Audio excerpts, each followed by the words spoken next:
Selon la dernière étude de Xerfi sur la distribution de pneus, pièces et accessoires automobiles, le marché de l'entretien-réparation auto résiste.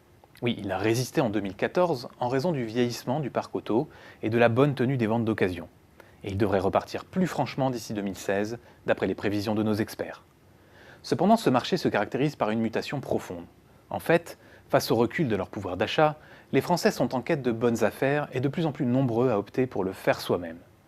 Des comportements qui favorisent la percée des cybermarchands comme 1, 2, 3 pneus ou Allo Pneus. On aura alors compris que les acteurs qui tireront leur épingle du jeu sont ceux qui proposent les articles les moins coûteux. Or, ces pure players spécialisés ont développé une offre compétitive jusqu'à 60% moins chère que celle des autres circuits. Et pour séduire de nouveaux clients, ils n'hésitent pas à proposer des outils de formation en ligne et des services de montage avec des centres partenaires. Si leur poids est encore marginal dans le total des ventes, les cybermarchands spécialisés continueront à l'avenir à gagner des parts de marché sur certains réseaux de distribution traditionnels de pièces automobiles.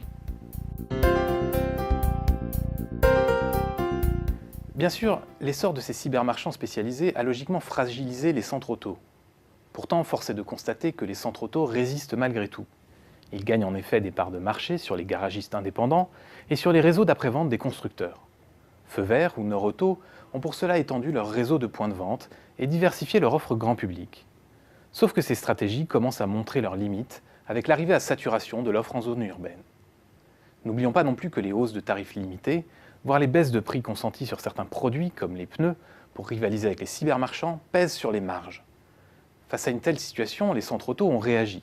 C'est ainsi que des dispositifs Web to Store sont désormais un axe majeur pour relancer le trafic dans les réseaux.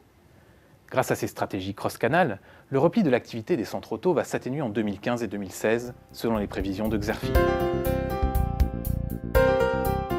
D'autres circuits de distribution sont durement pénalisés par les mutations en cours du marché de l'entretien-réparation auto. C'est le cas des concessionnaires et des agents. Certes, ils restent les principaux acteurs de ce marché, mais ils perdent peu à peu leur monopole au profit des garagistes indépendants et des centres auto en raison de la libéralisation progressive du marché de la réparation. Et aujourd'hui, ils sont pénalisés par le faire soi-même. Pour enrayer leur déclin dans la prévente automobile, les constructeurs ont introduit la réparation à 4 mains pour les interventions courantes de leurs prestations express, ce qui leur permet de gagner en productivité et d'accroître leur chiffre d'affaires. Quant aux mécaniciens et réparateurs agréés, ils continuent eux aussi à perdre des parts de marché dans la prévente automobile au profit des circuits spécialisés. Bref, la mutation du paysage concurrentiel est loin d'être terminée dans la distribution de pièces auto.